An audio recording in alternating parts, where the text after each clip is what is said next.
Welcome to the Philip Wylie Show. Take a look behind the curtain of professional hacking and hear compelling discussions with guests from diverse backgrounds who share a common curiosity and passion for challenges and their job.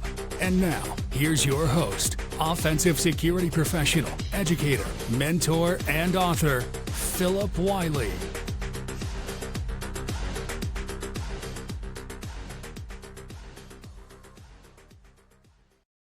Hello and welcome to another episode of the Philip Wylie Show. Today I'm excited to be joined by my friend and fellow podcaster, Ted Harrington. Also add to that fellow author, although Ted just recently launched another book. So this makes two books for Ted. So Ted and I actually met through the cybersecurity community, and we were both podcasters previously for ITSP Magazine. So that's kind of how we got connected. And Ted's got a new book out, and having Ted on to discuss about his new book. So welcome to the show, Ted.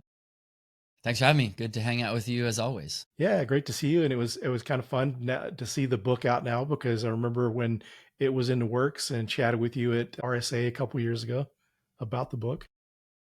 Yeah, your insights were invaluable to creating the project. I mean, I really wanted to, the whole premise of the book is how do hackers think? And so if you're going to do something like that, well, what do you got to go talk to hackers and say, how do you think? And that's an interesting, even series of questions to ask people, because like, how do you answer that? You know, but what was so fascinating talking to you and talking to others from our community was that people had really interesting answers. Like, well, here's how I approach a thing. And, you know, it was on me to then filter out like, okay, or not filter, but like organize. What does it mean? What are the themes that I'm hearing? What are people saying? Maybe they're using different words to describe similar topics. But yeah, you were so helpful in guiding the creation of the project. Yeah, happy to help. And one of the things I'm appreciative that someone like yourself's putting out a resource like this, because there's so many times people, when they think hacker, they think negative. They don't realize that there's a whole community, global community of hackers that are using this to help defend different enterprises and organizations, and they only know the negative from the media. So it's great that this resource that you're releasing is showing people how the hacker mindset and hacking can be good. Totally. Yeah, that's one of the things that I really needed to address in the book, right? Is this idea that, as you described, right, people think hacker equals bad. And I think the reasons for that are many. The big one is, of course, that's what you hear in headline news, right? All these stories are like, here are all the bad things that hackers have done to companies and schools and governments and hospitals, whatever. And while that's true, those are hackers. That's a type of hacker. And it would be like taking any profession and painting the bad ones and the good ones with the same brush. Like, there's unethical mechanics out there, but does that mean that all mechanics are unethical? No, of course not. And so talking about the idea that the hacker mindset itself actually isn't good or bad. It's about curiosity and creativity and problem solving and independent thinking. And then it's the application of that that is bad or that is good. And so I think it's pretty cool. Like, I'm proud to say that hackers are my friends. And when I say that to people, they're kind of like, what do you mean? Like, what kind of what are we talking about here? And then it's like a really actually productive discussion to say like, well, not all hackers are bad. The ones I'm friends with, I think, are the good ones, or they're really good at pretending. But yeah, there's definitely a distinction. So before we get too far into the discussion, I always have my guests share their hacker origin story, because not everyone that listens are absolute beginners. They're folks that are pivoting from other areas of security into offensive security or moving into cybersecurity. But the stories that my guests share can be very inspirational for those trying to get a start. So if you wouldn't mind sharing your hacker origin story, kind of how you got your start up until where you are today. Yeah, I think the frame for people to think about when maybe hear this story is that it's never too late, and you can come from other disciplines. So like, a lot of people, they'll say to me, I'll talk to students, right? And they'll say something like, well, it's too late for me because I'm already a sophomore. And I'm like, you have so much time to get into this field. It is not too late for you. You haven't even graduated college yet. So me, I was working in a completely unrelated field. I was probably in my like earlier mid-20s, and I just knew I wanted to be in a different area. I wanted to work in tech. I wanted to be around smart people who are like think independently and kind of driven, and I hadn't necessarily articulated everything that I knew that I wanted to pursue, but I had been verbalizing to my friends of the kinds of like what I want to do with my career. And one of these friends who is like a hacker, right? I mean, like for the actually most of my friendship with this guy, all I thought he did, I thought he just worked for the government. That's all he said. He's like, I work for the government. And I was like, well, that doesn't sound interesting. And I found out years later, he was a red teamer for the NSA. And I only found that out, way later. But anyway, so this guy, he heard what I was interested in doing. And he's like, you should meet my friend. And that friend who he said I should meet was someone who was, wanting to basically take this security company that he was working on and kind of reboot it. He'd started it with a bunch of other people from the hacker community. And he had things had gone well, but it was time to change things. And so he bought out his co-founders, was looking for a partner to, run this company with him. And so this friend in common that we have from the NSA introduced us to, and so I met this guy, Steve Bono, who is now my business partner and one of my dearest friends in life. And we hit it off immediately. And we were like, let's do this. Let's, run this company. So that was about 13, 14 years ago. And we started working on what's called ISE, Independent Security Evaluators. And we're building this company of ethical hackers where companies hire us to hack them. And so for me was kind of wild was like, I already had, depending on how you measure it, like 1 or 2 phases of my career at this point, and was making a complete field shift, complete career shift. And so when I was entering hacking, like I didn't know anything. I know anything about security. I know anything about hacking. I barely even understood tech. I mean, I understood technology, but like relative to some of the people who are like, have been hackers since they were 4, maybe I didn't. In a way, I look at that and I actually think that really served me and continues to serve me. So like when I write books or I give talks or whatever, I still remember like vividly, even though it was years ago, I vividly remember what it's like to not know what things mean, right? To sit in a meeting, people using jargon, they're using insider speak, they're using terminology. Like I just don't understand what they mean. And so I spent years like trying to understand that, like, well, what does that mean? Asking like, okay, being a novice and, asking questions that a beginner asks. And so now years later, I'm able to be like, I remember what that feels like. So as I write something or I tell a story about something, let me make sure that I'm using language and words that are inclusive, maybe is the wrong word, but like are stated in a way that anyone can understand them. So that's kind of how I got to where we're at, running this company of hackers. I had to learn hacking, learn what the profession even is on the fly. And then that led to, really just building a great business. We started one of the villages at DEF CON and now I write books and get to appear on shows like yours. So it's been a pretty amazing and fun journey. So I'm really glad to be. Yeah, it's been pretty cool to watch your journey from the point where we met. So you doing some pretty cool things. And just for the folks out there, the village he's talking about is the IoT village, which is really cool. And this is something I shared with Rachel. I don't think I've shared with you, but the very first DEF CON party I was invited to was from the IoT village. Back at my first DEF CON was back in 2018. And I actually got invited to the IoT village because one of the volunteers, I kept passing by the hall and he was kind of out letting people in or monitor people coming in and out or whatever. But we kept run into each other and we got chatting and stuff. And he says, hey, you should come to our party. And so the mansion party that you guys hosted, unfortunately, I kind of backed out of it because I think that was when they had the big sandstorm that was going on there in Vegas. And I really didn't want to get out in the sandstorm. So I kind of chickened out on going, but that was my first invite to a DEF CON village party. That's so funny. That might have actually been, let me think about this. That might have been the last mansion parties.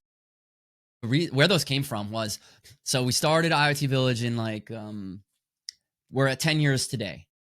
So this is our 10th year. So this is 2020. So in 2014, 2015, somewhere around there, we started it. And the first year, we staffed it with like 5 people or something like that. And then it went so well. And then the next year, we're like, we got to bring a lot of people. So I think we had like 15 people the next year. And when you're sending 15 people and even in double occupancy, even with rooms being not that expensive in Las Vegas, like that's kind of their model, it's still like the lodging adds up. And so we were like, let's just get a mansion. Let's just get a big house and put everyone in it.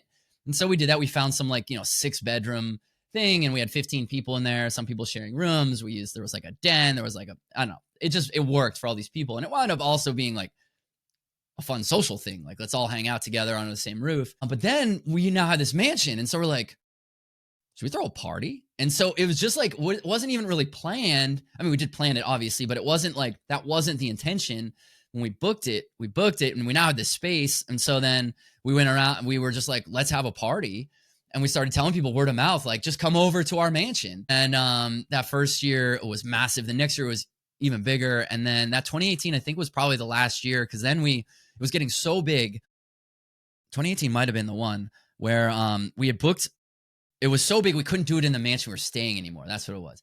So we booked like a house specifically for a party. So we had everyone like staying in a house, and then we had another house that had like all these amenities, had like a basketball court and a swimming pool, had like a virtual reality room.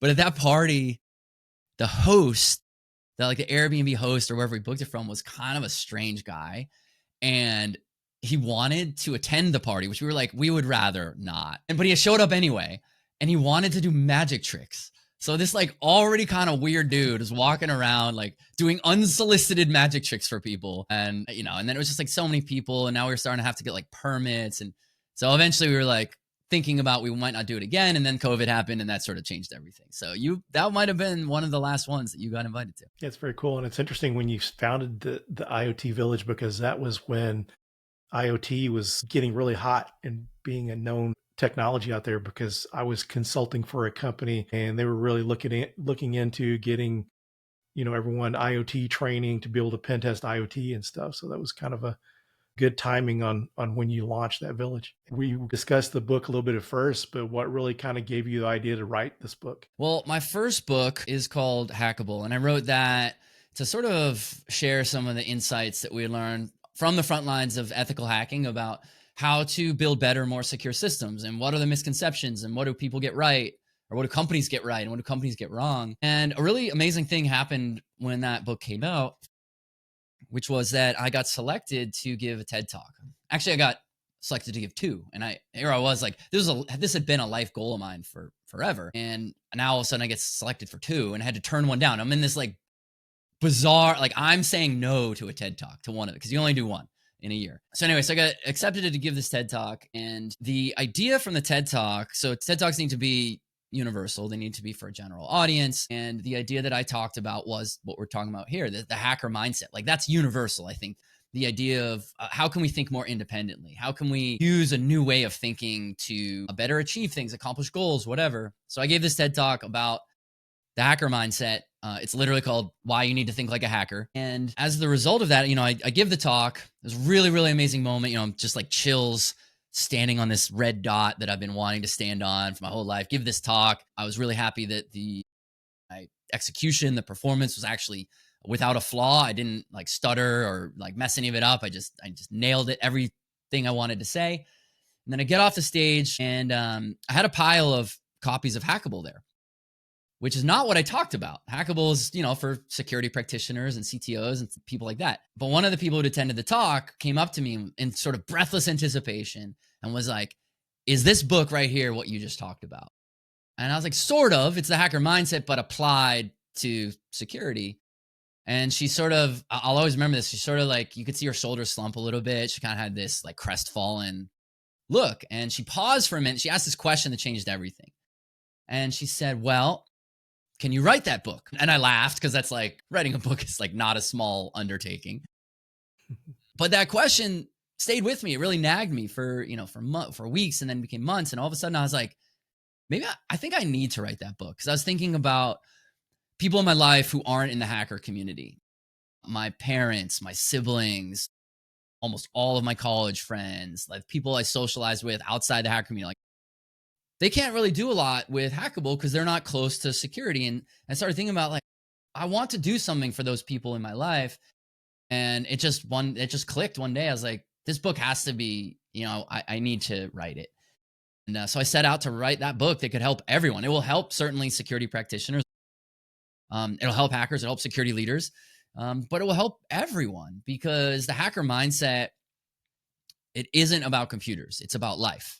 It's about how do you look at something And how do you tinker? How do you think independently? How do you problem solve? How do you find the unexpected way of doing something? How do you challenge a norm, an expected assumption, and find a different way of doing it? And I just like, that's such a beautiful, powerful mindset. And yeah, I think of the inspiration of something like Think Like a Monk by Jay Shetty is this book where, he went and lived the monastic lifestyle. He's literally like a Buddhist monk for much of his life. And then he decided to not be a monk anymore and wanted to write a book that helped people who don't want to become monks apply some of those principles to make their lives better.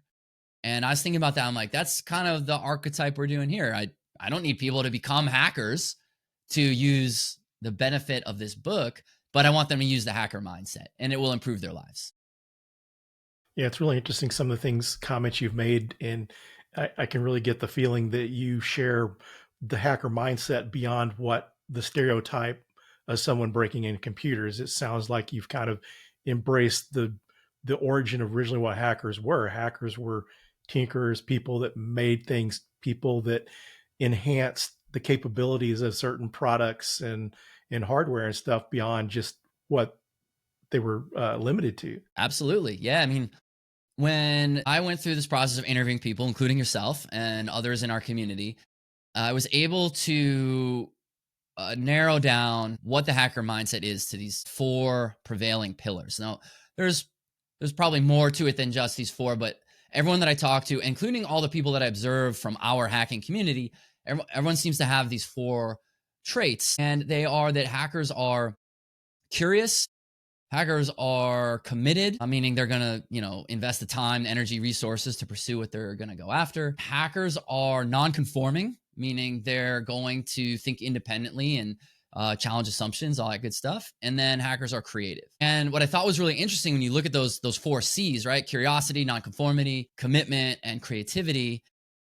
None of them have to do with computers. There's no technical skill set in there. And that was loud and clear with everyone that I was interviewing, that although they were talking about their chosen profession of being hackers in the context of computer systems, that wasn't the prerequisite for being a hacker.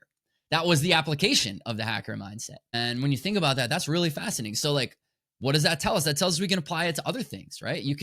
I think that entrepreneurs, like the whole concept of innovation, of disruption, that's the hacker mindset, right? That's looking at, say, the way business is done in an industry and saying, is there a different way? Like, can I come up with a new way? I know everyone says you're supposed to do X for this business. Can I do Y? And that's innovation, that's disruption, that's entrepreneurship. And I just think that's so rad when you think about that. And I think if we can help people apply this, it's going to open up like just amazing new pathways for people. Pretty cool. So is your book available now? It's available now. Yeah, it came out about a month ago. It's called Inner Hacker. And yeah, you can buy it on Amazon or wherever people buy books. Very cool. So kind of on the subject of hackers, what's your favorite hacker movie? The Matrix. Yeah. I don't even know. I mean, I think those of us in the hacker community would consider it a hacker movie. I don't know if necessarily everyone considers it one. I think, literally the metaphor that The Matrix is, and sorry if I'm spoiling this for anyone who's watching the show, but it's like 25 years old or something at this point. So like, it's not on me that it's getting spoiled if you haven't seen it yet. But the premise of The Matrix, right, is that you've got these people living in a simulation, and then some of them choose to remove themselves from the simulation. And then they see the real world for what it is. And it's bleak and it's ugly. It's not as pleasant and comfortable as the simulation.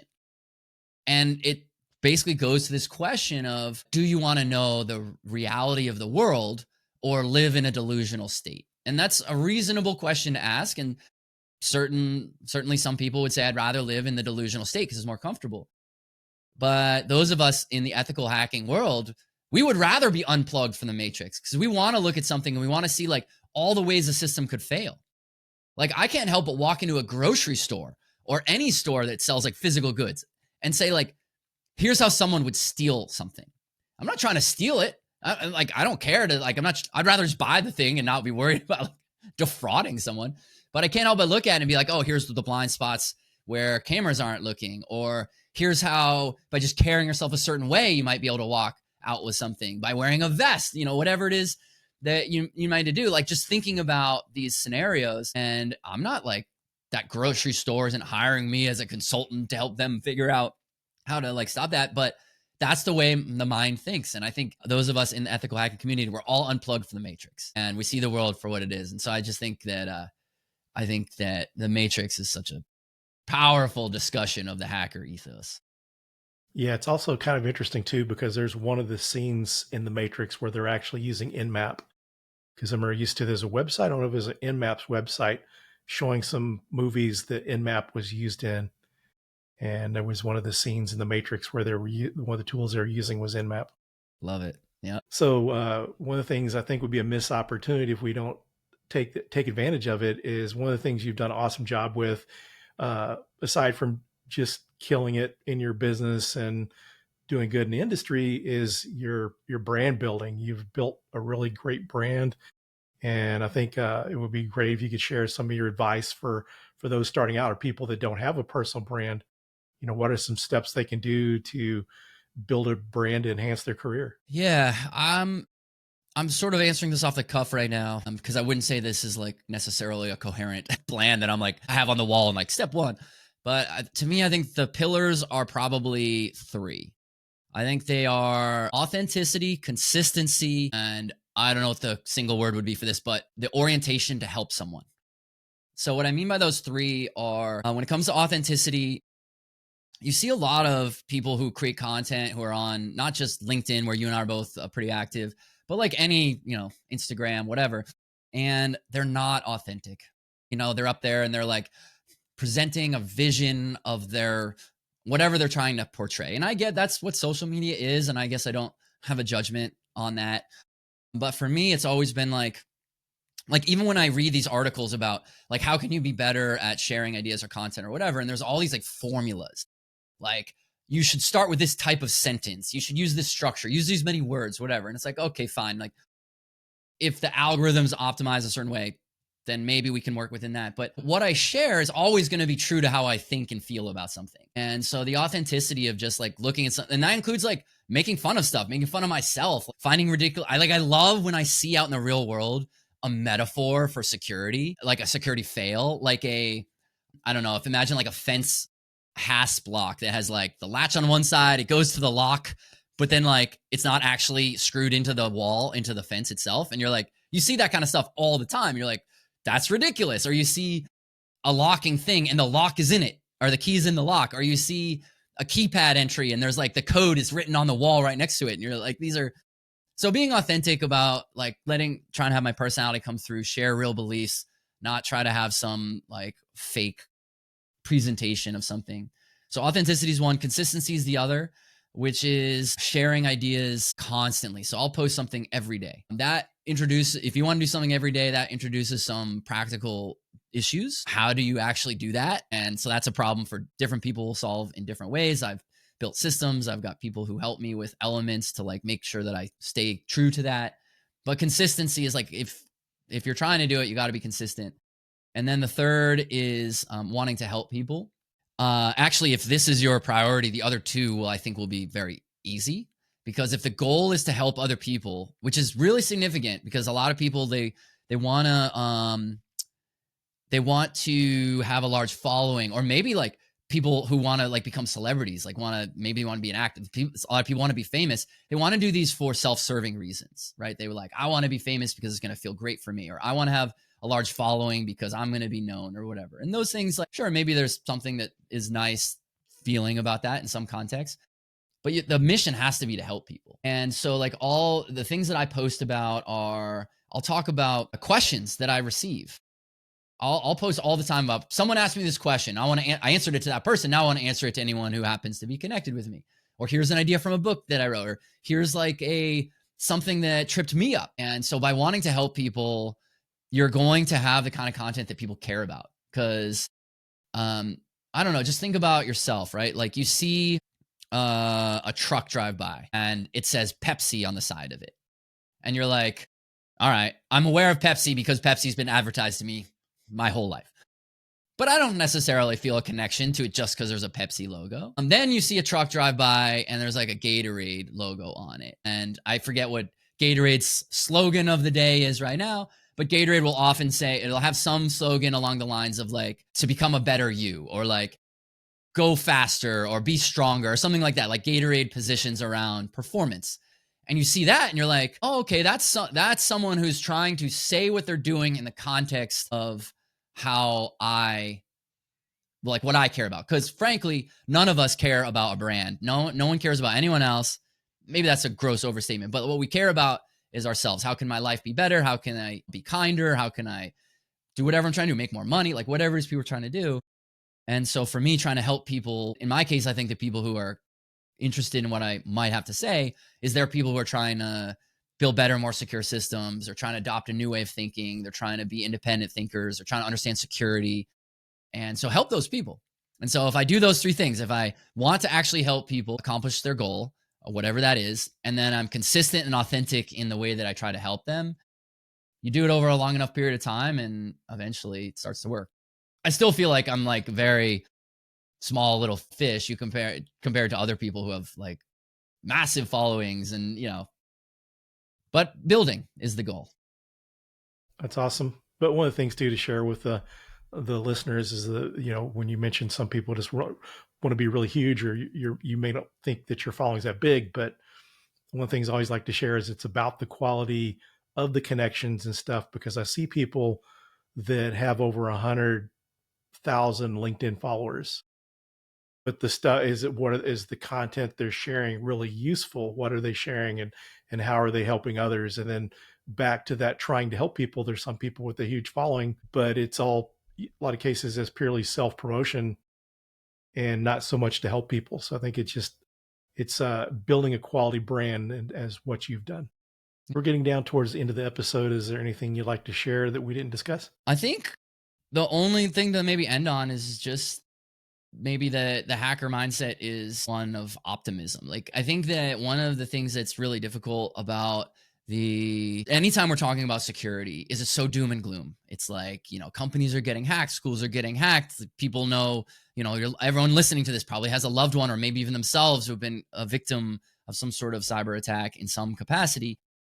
There's always the phrase like, it's not if, but when you're going to get compromised and all this stuff. And it's like, yes, it's scary out there. That's why it's a noble and worthy profession, because it's difficult. But I'm really optimistic because I see smart people working really hard to make things better. Things are getting better. New problems are being introduced is the thing that people sometimes miss. Like, there's a new problem now. We still haven't even solved the old problem. Now there's a new one, but we're still making progress. And so anyone who's listening to your show and thinking about like, how should I be feeling about the security profession overall? How should I be thinking about the introduction of any emerging tech? Like, we should be optimistic. I'm optimistic. And I think that the hacker mindset is a way to make that happen. Closing comments there. So thanks for taking time out of your schedule to join me today. Yeah, absolutely. And anyone who wants to stay connected, reach out to me, follow on social media, learn more about my books, learn about our hacking services or whatever. Everything can be found at my website, tedharrington.com. And we'll be sharing the link in the show notes. And thanks again for joining, Ted. Thanks everyone for tuning in, and I hope you enjoy this episode.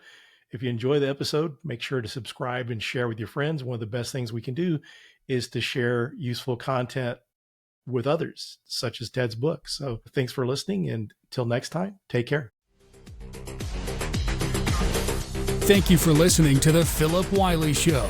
Make sure you subscribe so you don't miss any future episodes. In the meantime, to learn more about Philip, go to thehackermaker.com and connect with him on LinkedIn and Twitter at Philip Wylie. Until next time.